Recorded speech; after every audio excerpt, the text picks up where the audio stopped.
Water. It's the source of New York City's power as a global metropolis. It's also become a point of concern. While the dangerous weather created by climate change is new, New York's strained relationship with water isn't. The tip of Manhattan has been reclaimed several times since the days of the Dutch colony of New Amsterdam. Purely due to man-made landfill, Lower Manhattan is 33% larger than the natural borders of the pre-Columbian island. This wasn't simply the Dutch on geoengineering autopilot.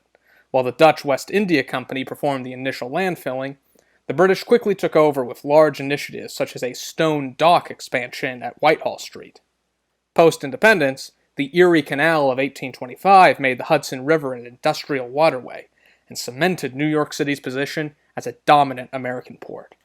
Docks for ever larger ships filled the sides of Manhattan, and the Hudson River became, to quote the Riverkeeper Foundation, the region's sewer, as industrial production increased in the city in the 19th and early 20th centuries.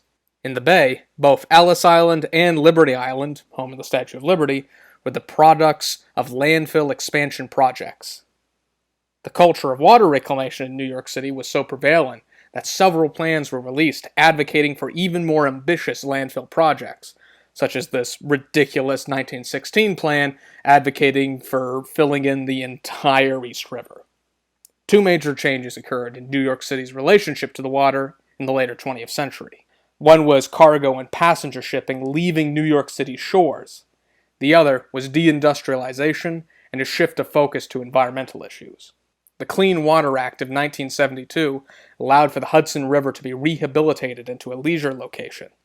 The shores of Manhattan, formerly home to docks, are now home to reclaimed land developments such as Battery Park City. Today, New York City sees itself at war with violent weather and rising seas.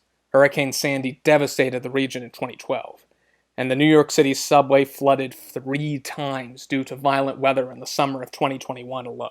Facing these challenges, New York City is looking to the Dutch playbook again, with routine discussion about a seawall that would contain rising seas in the Atlantic.